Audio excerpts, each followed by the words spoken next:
To Tanya Talks for another edition of having our talks about all the real events that are going on in our life, all the real issues, um, just in a community format to discuss things that matter to us most. I just wanted to welcome our guest this evening, Theresa Simpatico, and thank you for joining us today, Theresa. It's my pleasure. Thank you so much for having me tonight and, continuing with Tanya Talks. Really looking forward to our conversation tonight. Yeah. So Theresa's joining us tonight because we're going to have a very enlightening discussion about really finding yourself and discovering yourself. And Theresa's going to take us on a lot of journeys, or a big journey that she's had in how she was able to find her voice, to lose the shame, and to really just dissolve the judgment, living from that place of judgment. So thank you for Theresa for being very, very open and sharing your story with us this evening to help all of us reach a place where we can also be at a place where we can lose our own shame and we can find our own voice and we can lose our own judgment. So I just really want to know really a little bit of background as to what led you to the place where you had to embark on that journey. Yeah. In one of your talks, you were talking about life coaching and, you had to be 40 before, you had experience to become a life coach. But I can tell you by the time I was 20, I probably had more life experience than most people have in a lifetime. And I know we really share this connection because that's something that, you also can adhere to, right? That you also went through those types of traumas in your younger childhood. Right. The one that there are so many. The one that I really want to touch on the most is my mother. When I was at a year and a half old, depending on who you ask, I mean, she said 3, a year and a half. It doesn't really matter because I don't remember that day and age. However, she left my family. She left my brother. She left my dad. And I did not know my mother until I was the age of 12 again. So I grew up in a very cold-hearted Italian household. There was a lot of, it was frigid. I grew up in a frigid house. I felt like I was in a meat locker a lot. There wasn't a lot of love. And I guess that was just the stress of everything for them as well. My father is, or was, I should say, he's a retired police officer. So he worked shift work. So primarily it was me and my brother with my grandparents. But I can tell you that growing up and the loss of my mother was a very important factor in a lot of things that happened in my life. Not to go into too much detail because we could be here all night, but absolutely. Right? But I just want to give people enough information so that they understand where I'm coming from. But I did meet her again when I was 12 and she left again. I did meet her again and went looking for her when I was about 17 and then she left again. And this has been the constant pattern. I don't know if it would have been better if she just left the first time and that was it. However, this left me with abandonment issues and serious ones. And other things and like affirmations that I would tell myself, like, I'm not enough. Why did she leave? She left because of me. So I always thought that I wasn't good enough. And always felt like, if I loved someone, they would leave me because, I mean, if your mother leaves you, then everybody else is going to leave you. Right. It was that idea of the belief that you were given as a child that this set the stage to it was setting you up to how you were going to be treated for the rest of not the rest of your life, up until the point that I say we wake up. It could have been, and it seriously could have been, right?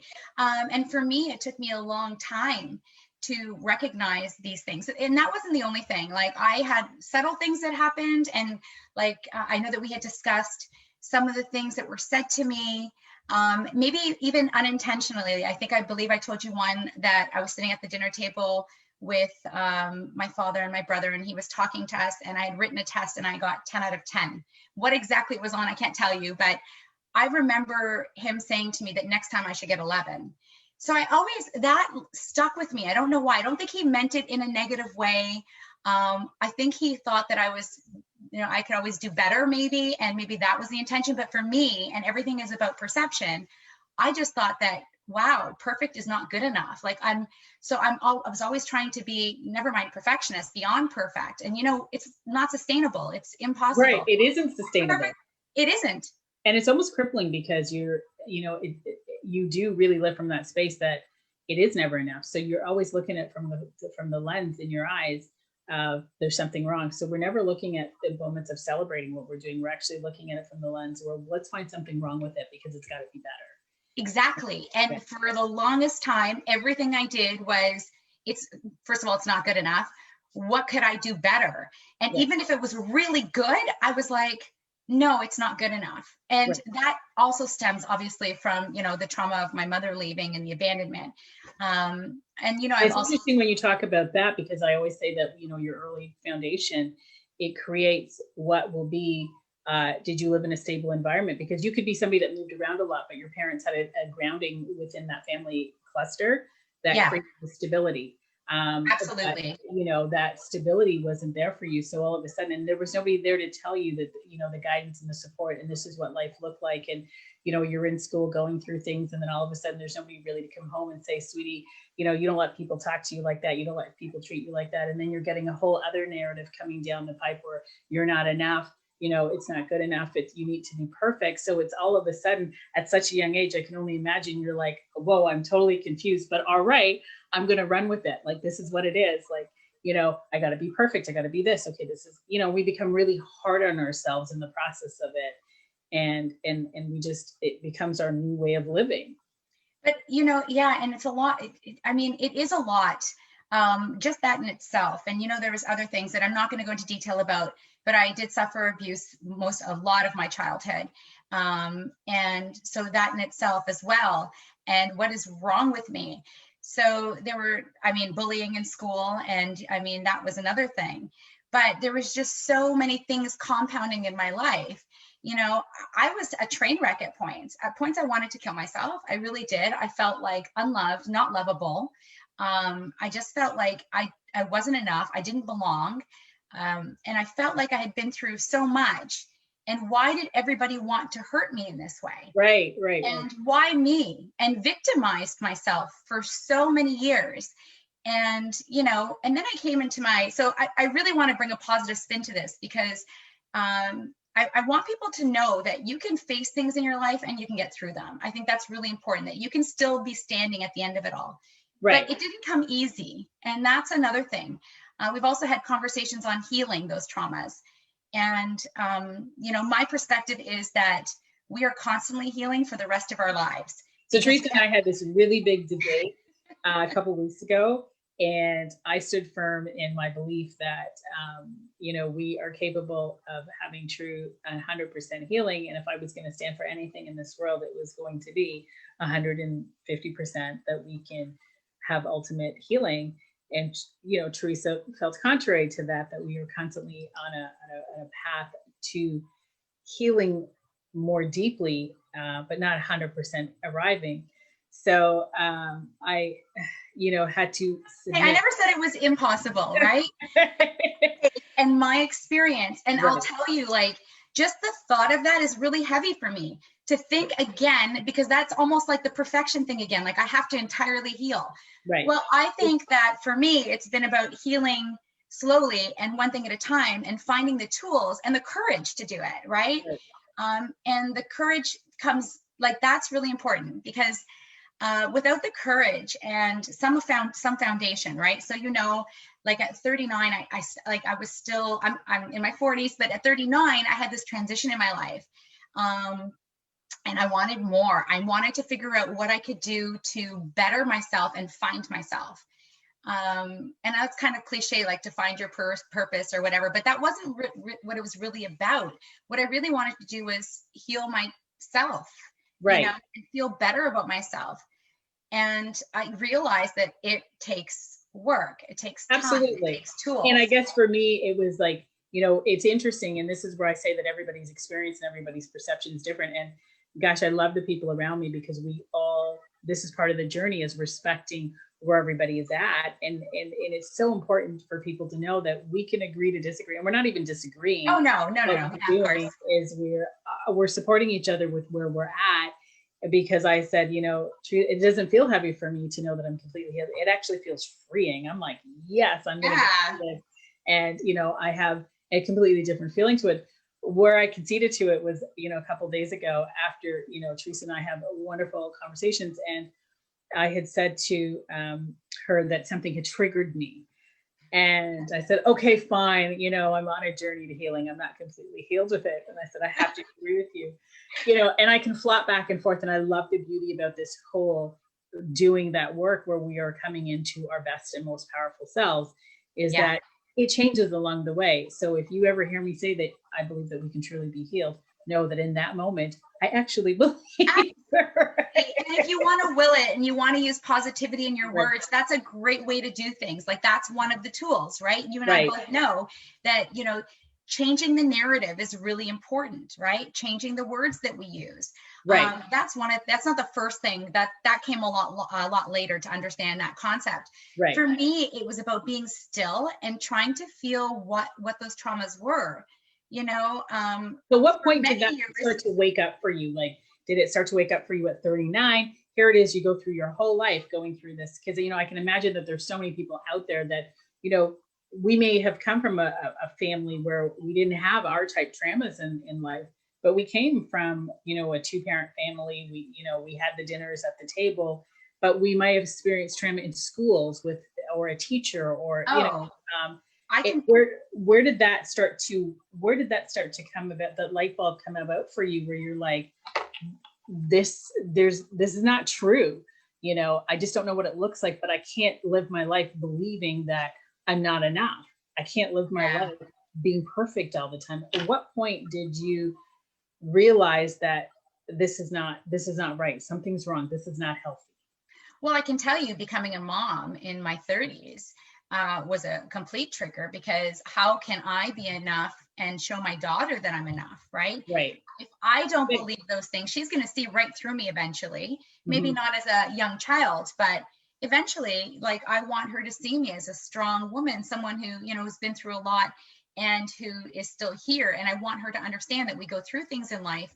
And there's reasons for those things, but there's ways that we can heal ourselves. There's ways that we can, look at things differently. So that was one of the things. Right. So by the time the age was 39, it just happened to be, it wasn't a midlife crisis or anything. I was at the point in my life where I was either going to die because I was getting sick, or I wanted to just die. So I really felt like if I didn't do something in that moment, that I wouldn't be here. Right. And that was it that your truer self, like in the soul of who you are, like in the core, the absolute center of who you are, you actually didn't want to die, but or did you feel in your core to the center of who you are, like, I wanted to die? No, I mean, there was some things that were happening to me that I realized physically, like I had lesions on my vocal cords that were pre-cancer, like a few things that were happening that I knew my body. You had health issues that were there for a long time. And that really is where I started realizing there's more to this. There's a lot more to this than just my body. Right. It's showing up in my body, but there's a lot more to this. And I really wanted to heal myself. And that was the journey that I was going to take no matter what. Right. So that's when I went through. And it's interesting how life brings you to that point where all of a sudden it speaks to you, and how we choose. Like, we're at that crossroad, like, which way am I going to go? And you get on a direction that, you know what, I'm going to take charge. I'm going to deal with it. Like, you allowed yourself that opportunity in that moment to take it on a path where, you know what, I want to be healthy. I want to choose me to come out of this. And I think it's really that decision that I want to choose me to come out of this. I love that. I love that. I wanted to choose me for once, and my whole life had been never about me. And I really wanted to choose me so that I could figure this out, and what I was going to do to figure it out. And I'll tell you, I'll never forget. My very first thing that I did was Deepak Chopra was coming to do a 2-hour conference in Toronto. And I was like, oh, I'd read about him and like meditation and what's that? And, what can I do? And I said, okay, I'm going to go see him. Right. And that led me on a spiritual path, because then, as you know, through the Chopra Center, I became a certified meditation instructor and did a lot of courses, and, being still caused me to go inside and, Right. find little gaps of purity and understand that it's still there. Because I believe, and my personal belief is, we're born and we're pure. Right. But then with all of our environments, our household, our school, our work life, whatever Yeah. you want to, and builds on us, it's like it keeps creating layers and more layers. Right. And it depends. Some of us have more trauma than others. My trauma is not worse than someone else, nor is it better, if that's a good word to describe trauma. But what I'm saying is that our trauma is our trauma, right? Absolutely. And It's just trauma. That's it. Like, it's funny when people say, "Oh, that's rich people problems," and I'm like, "But it's still a problem." it is, and it covers, and everybody gets affected differently. I mean, I know people who said, "I've never had trauma," and then you start talking to them, and they start building. They say, "But my mother was, doing this and caused me to feel like I wasn't good enough." And I was like, "Oh, well, I think you've just touched on a point of trauma." Right. So trauma doesn't have to be sexual abuse, doesn't have to be abandonment, like some of the major ones. It could be so subtle, but those things stick with you. And then you have to sort of, work through those things. And that's what I was doing. And I was trying to figure out what all these traumas in my younger life were. I knew a lot of them. Some of them came up in meditation, or when I was still, or when I was thinking about things. Yeah. So one of the first things that I started was meditation, because I felt like that was really helpful, and being still calmed me down and brought me to a space where I could internalize and feel like what is good about me. Right. And feel those things, right? Because when you're doing, you're never able to create, because you have all these things. Okay, you wake up in the morning, I have to do this. I have to drive my kids to school. I have to prepare lunch. Okay, we're in COVID. I'm still doing a lot of that anyways. But even when we settled down, like I feel like there's still so much that has to be done in a household, but you're constantly doing all these things and you're never looking internally, right? So I felt that that was a really good start for me. Nice. It's funny when you talk about that meditation and that stillness in your voice. And, when people say finding your voice, like there are different experiences in finding your voice, I feel. And I think one of the first big ones is that place of stillness, because we find our voices when we're still, and in the quietness, we can hear our truth. We can hear what we need, what we want. We can hear who we are. All that stuff starts to surface. And believe it or not, you start to hear the voices of everybody else coming in, but it allows you to recognize it. And it does something to you that is phenomenal. And that silence and that stillness, it allows you to recognize that that's not healthy. Yeah, true. I agree. Oh gosh, like, it's not healthy. So when I say finding your voice, I always say to people, the one thing that I, give or ask people to do is find that place of stillness, because in that stillness, and if you are able to, have some pen and paper next to you and write down what really comes out of that. And then it gives you a chance to move forward. And then all of a sudden you gain this strength where you're like, no, sweetie, you can't talk to me like that anymore. Or no. You're like, it does something, it triggers something, and it wakens something up within you. That stillness. That's to me one of the starting points of finding your voice is through that stillness. And it's the silence in that stillness where you're just silent, and you connect to a piece of your soul. You can feel your heart beating, but it does something that illuminates the soul in that silence, in that stillness of finding that voice. I love the way you've put that, and that's exactly one way of finding your voice. So moving on from that, so that was the first thing, and you said it beautifully, right? You find your voice in that stillness. You find passions, you find different things that come out, some good, some bad, like you were saying, but it really helps you find that voice. And the other thing is, and this is one thing that I truly believe, is sharing your story. Yeah, absolutely. I think that's the first place. I mean, when you start really sharing your story, because I know that I've tried to share my story in the past and I was judged. And, even starting in elementary school, like for the first time, I remember someone saying something about my mother. Exactly. I can't exactly say what he said, but I remember saying to him, my mother's dead. because he was mocking me about it. And I felt like it's my fault if I don't say something, and I felt judged. Like I've been feeling judged about my traumas since I was a kid. And then when I tried to talk to someone about the abuse, she basically told me to keep my mouth shut. And I was like, wait a minute. Okay, maybe I should keep my mouth shut. Yeah. I was silenced my whole life. And so those are really important. I share my story because I believe that I'm not the only one who's gone through my story. You know, I've heard other people when they talk about their story and it's similar to mine, I understand them. I believe that when you feel like you've walked that journey with someone, you're not alone, and you're still standing, right? And so it's releasing the shame that's attached to the story. And when you get to share your story, then you get to tell the story the way you want it to be told, not the way somebody else sees that story. So you have control and power over your own story and over the truth of that story. Because a lot of times people try to tell your story for you, and you're like, no, you can't speak my story for me. And that's interesting. Can I just interrupt you for a second? Because I really have an important thing to say about that thought. For a long time, not a long time actually. So one of the things that my mother told me is, like, when I was 12, it was my fault that we didn't speak anymore. She had her own perspective on our story. I mean, I was a kid. I don't remember exactly. I have my way and I understand what happened from my eyes, but her eyes were a little bit different. And so, yes, you're absolutely right.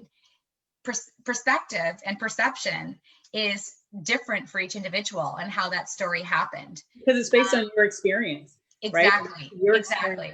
So I always tell people that you tell your story the way you want it to be, because it has to be on your terms, not somebody else's terms. Yes. And that story, you're sharing it to release the shame, to say it no longer has power over me. I'm not embarrassed of it. You know what? I always say that, our crap all stings the same, and it's just, everybody is going through something. And I think that we create that connection with each other when we see ourselves through each other's stories, that we are all going through something and we can all be here for one another, and we can all let our guards down. And really it's about being here to raise each other up, not tear each other down. So that judgment, those people that are judging, and holding space is absolutely really important, right? So all of a sudden you're ready to judge me. I laugh now, and not to say that I've mastered this, but it gets easier and easier as you practice it. When people are busy judging you, I said, obviously I've triggered something in you, because it's something you're judging of yourself. Because I'm free. Like, you know what? This is what my life looks like. This is what it is. And, I'm happy to share it with you, with the intention of you feeling the same freedom to share your own story and to gain your own personal power back through that story, and dissolving the judgment, saying, you know what, I'm proud of who I am today as a result of my story. I'm not happy about the things I went through. No, I mean, nobody really is. I mean, those weren't happy times, and they created a lot of other relationship issues, and majority of it was relationship issues, I would say, for me.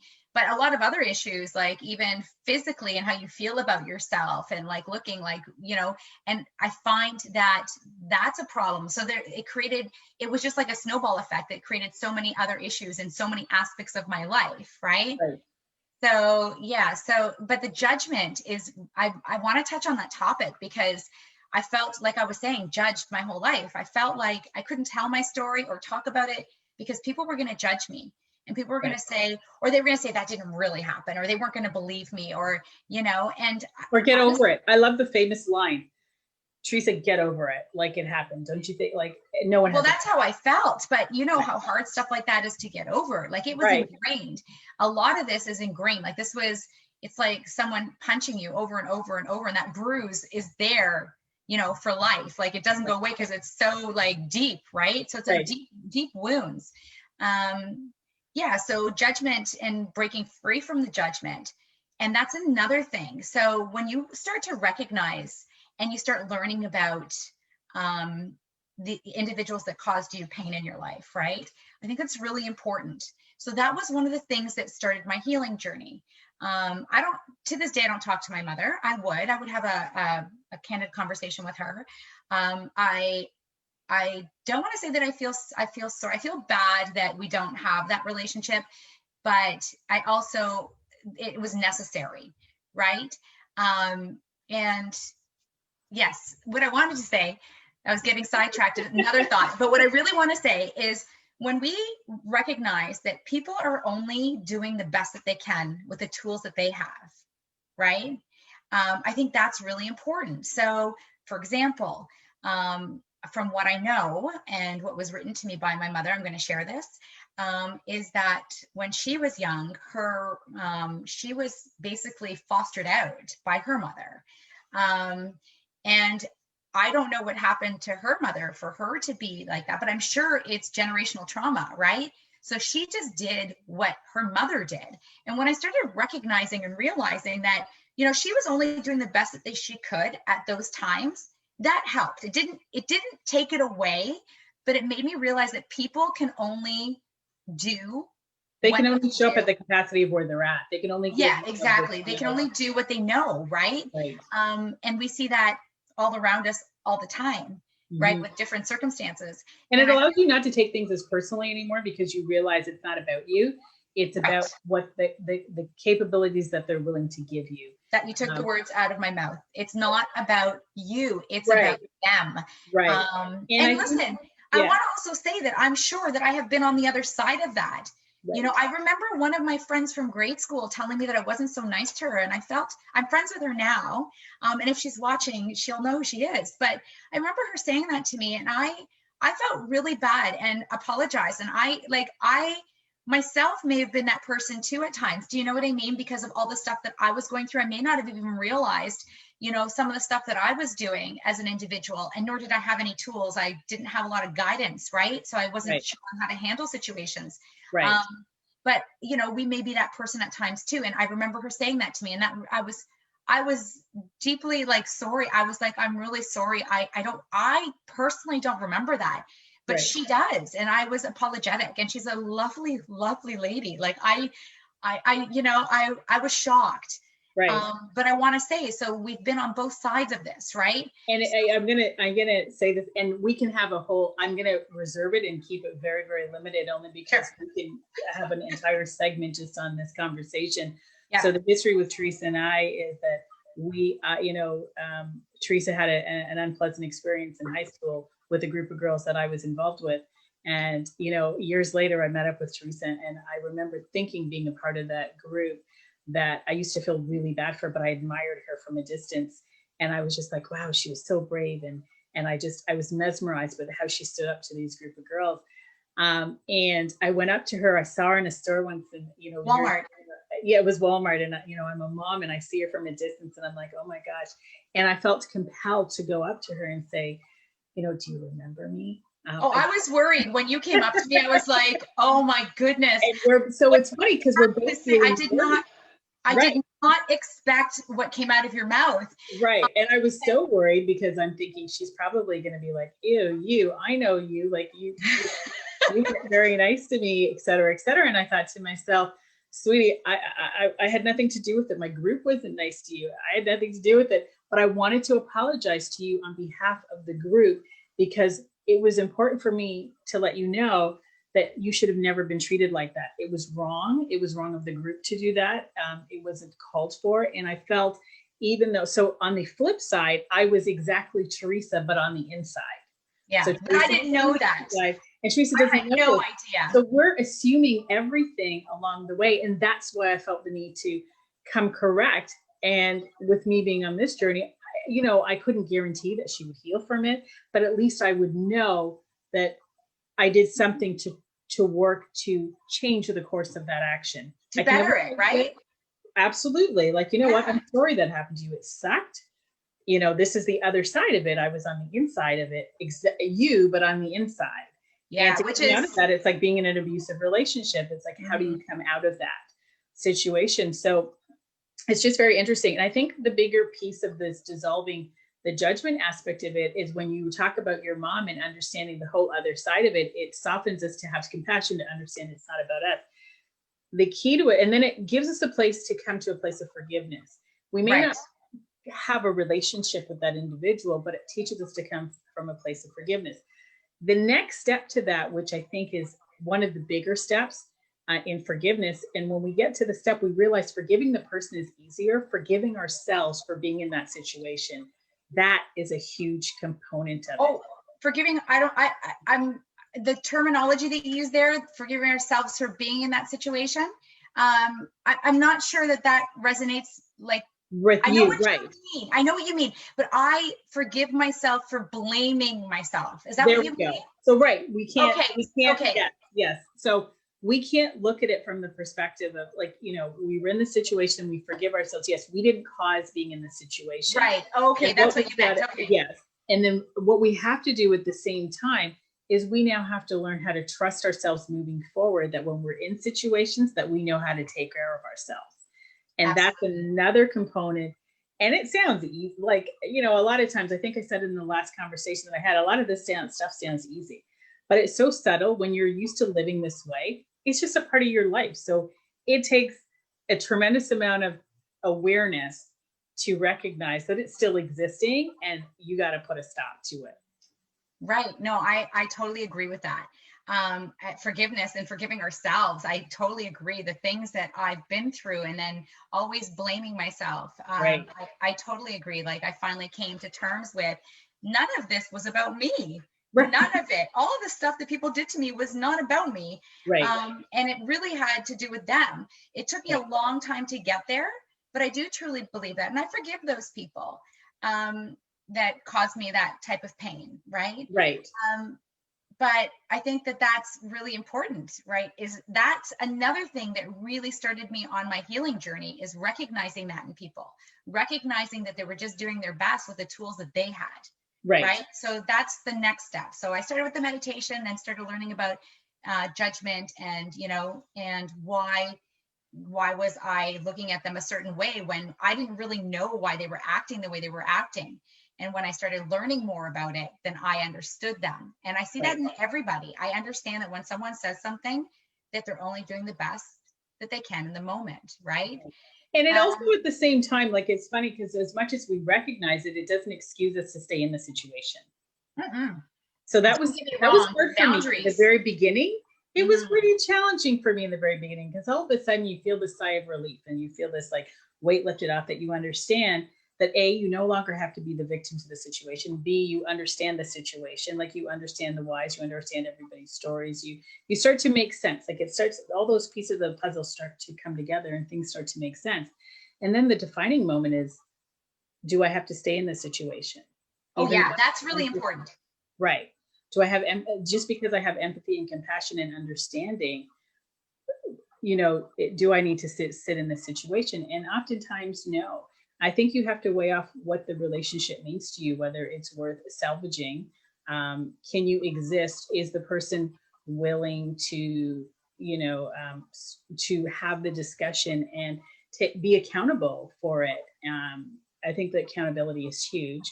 And I think a lot of individuals, in my experience of speaking with people, a lot of people have a hard time getting past relationships when the other party isn't able to be held accountable for their actions. You know, a simple, you know, I didn't mean to, you know, it certainly didn't mean to cause you pain, but it did. And I'm sorry is really, like, a genuine heartfelt sorry sometimes is really all you need to move on. Sometimes, and sometimes the pain is just too big. Right. Too much, that you just really create boundaries, right? Right. And so that was very important to me, is creating those boundaries. Right. You know, and not easy decisions to make, like not to talk to your mother anymore, right? That's huge, right? That is huge, mind you. I mean, she was more... It was a different circumstance. So anybody listening out there, it's a different circumstance. But I remember Louise Hay once saying, it stuck with me for a very long time, was, you know, it takes a lot for a child to stop loving their mother, but when they do, it usually is forever.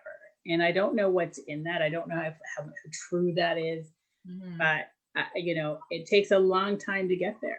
So because there's that bond, right? It's really tough. Like, you know, that's really tough. It's something that I still think about, right? Because obviously she's my mother. She, you know, gave me life, but at the end of the day, she wasn't really my mother. And I see that because I have the relationship with my daughter that I do. And I feel like we just have this different connection because I've been there. I'm her mom. I'm there through it all, right?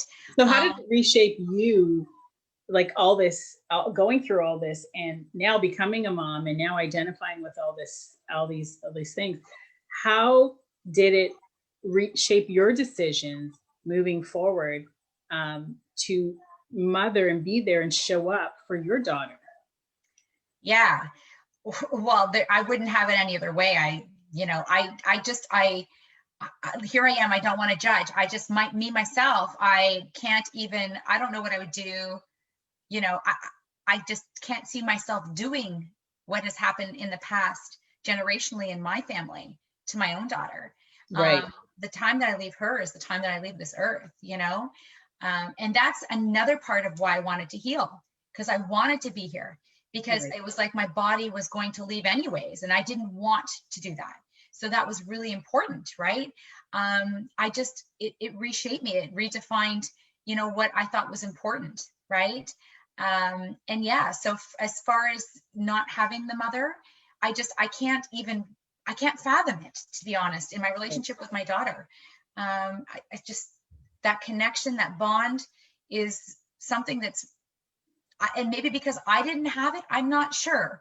I did, obviously part of my healing was therapy, and I've been to many therapy sessions and therapists. And one of the therapists told me, wow, you're really a remarkable mom. And I said, well, thank you. And she said, you mother the way you would want to be mothered, because I never had a mother in my life.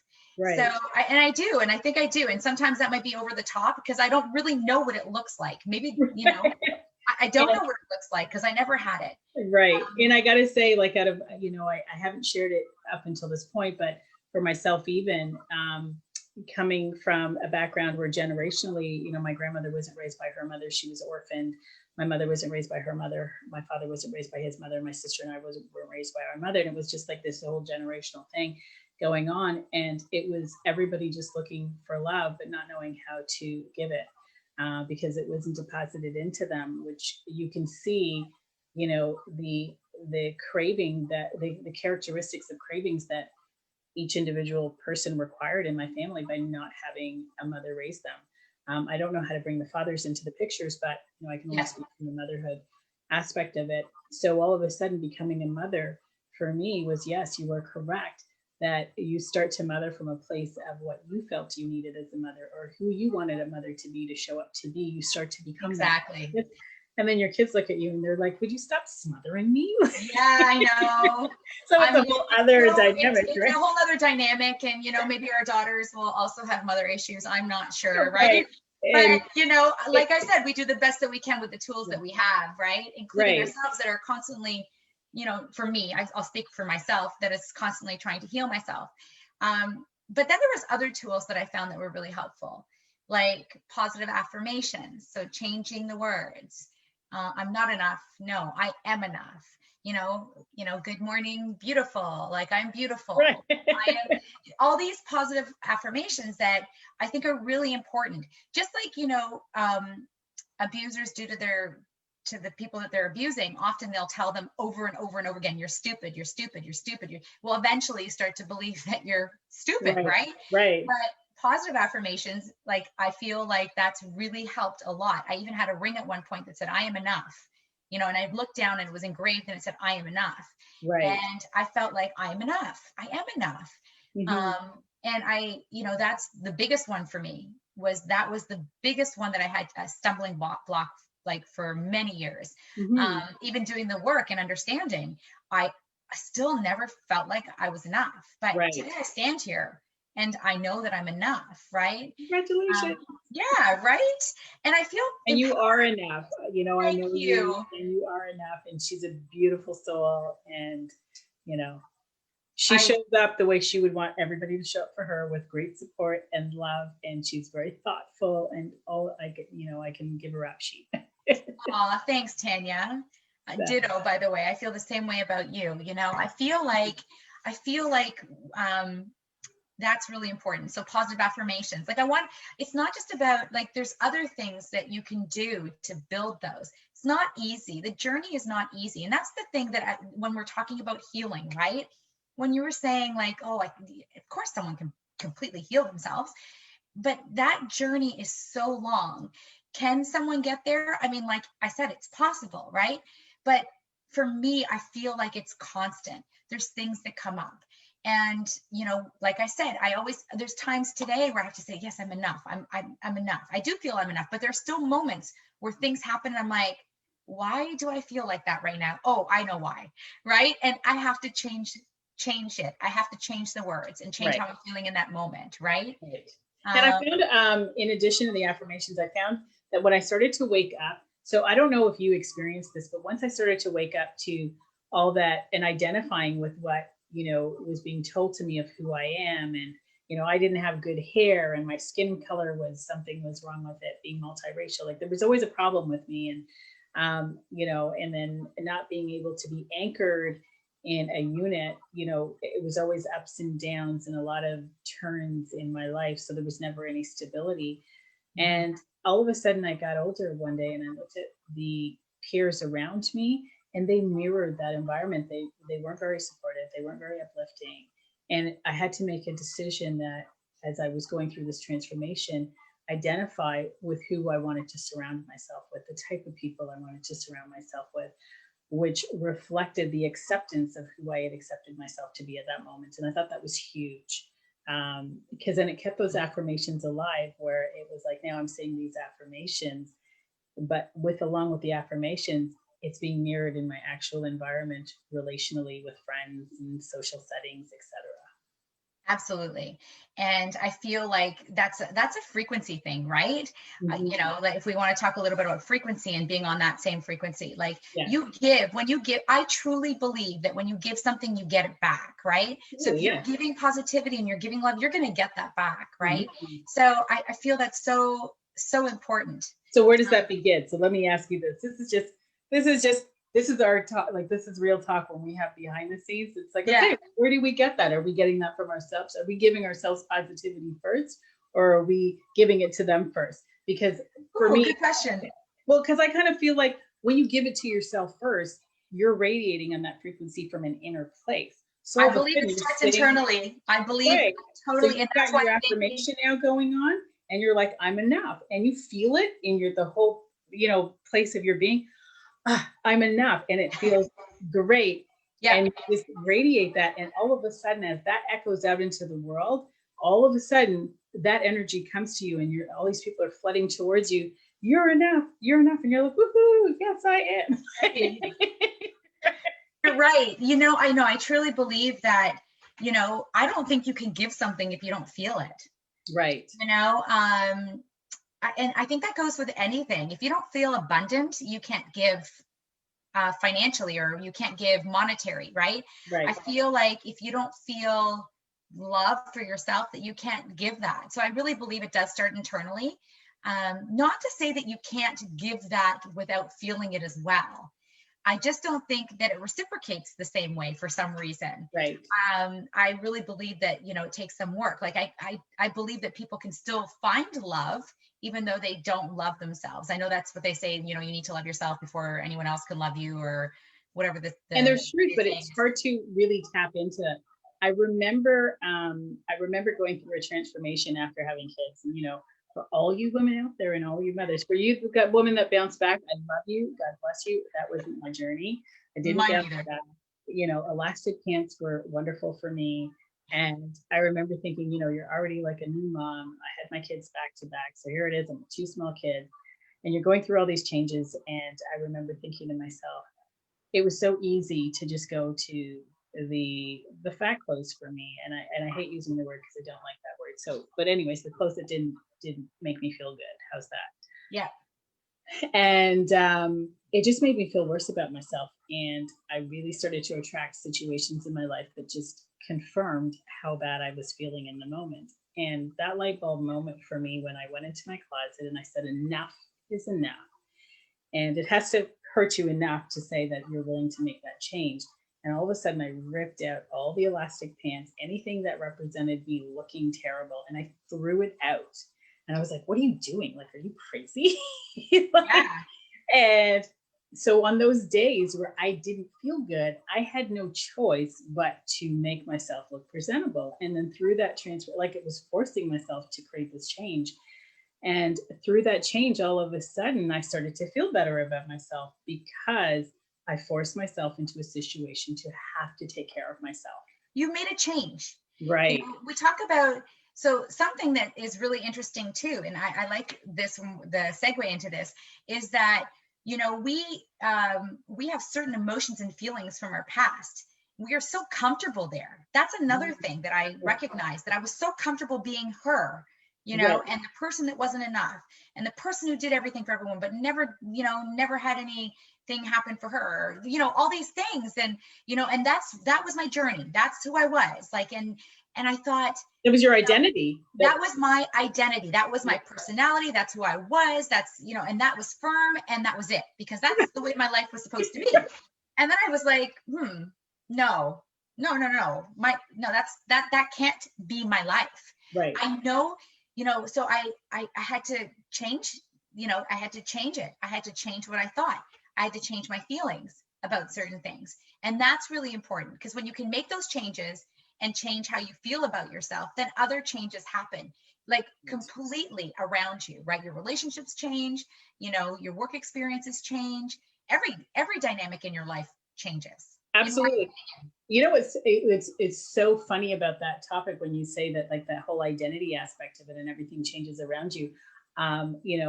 Certainly I would love for you to speak if this was part of your experience. I know it's been, even to this day, it's part of my experiences as I go through my transformations, is when my identity was the victim girl. And I, played the victim for a very long time in my life.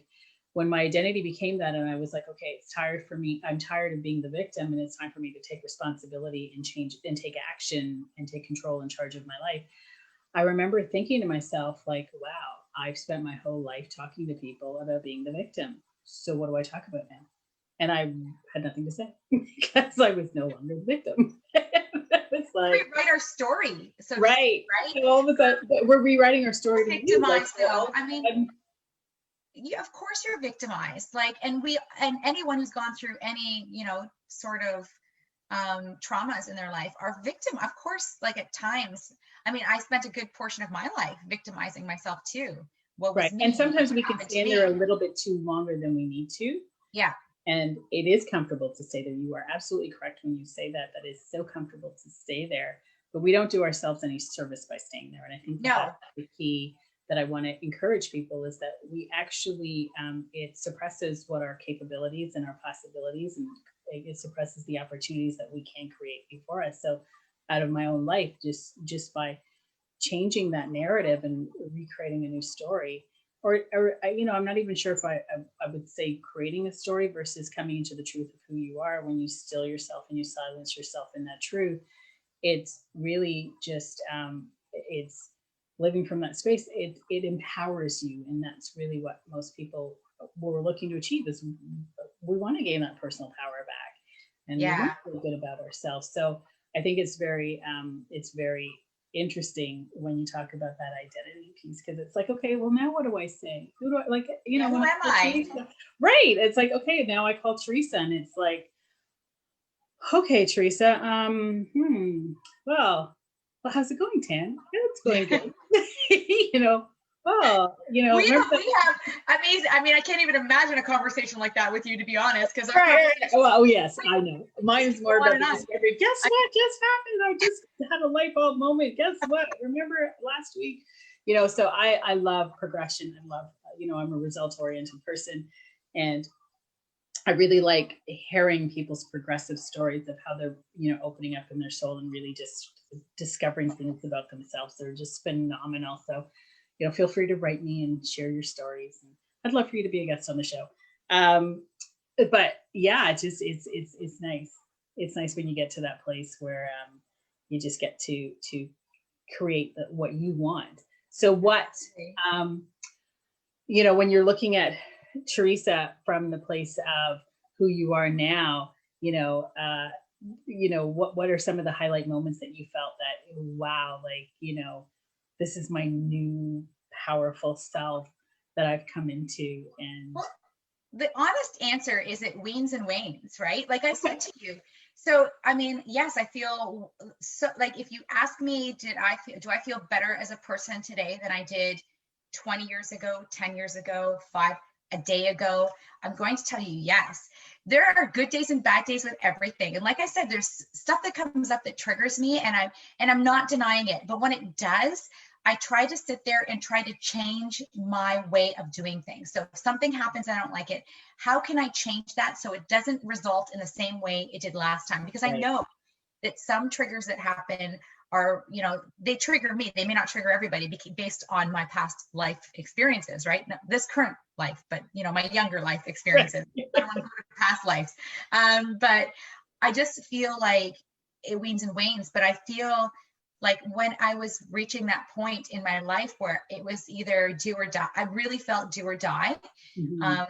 That was the biggest light bulb moment. And when I started, doing things and doing courses and reading books and on personal growth, I found that those things, and like, I mean, I still do it today. When was it? I'm not sure how long ago it was now. COVID's put me in a different headspace about time. Everybody. Right. But, I got on a plane and I'm like, I want to go see Dr. Joe Dispenza because I feel like he can bring something more to my personal growth. What does Right. he have to say? And I got on a plane and I went to Sedona and it was amazing. And I went for a day really. And I came back home and I'm grateful that I was able to do that because, there's something that I learned about our feelings and emotions and how we're so stuck on them and we're so stuck in the past.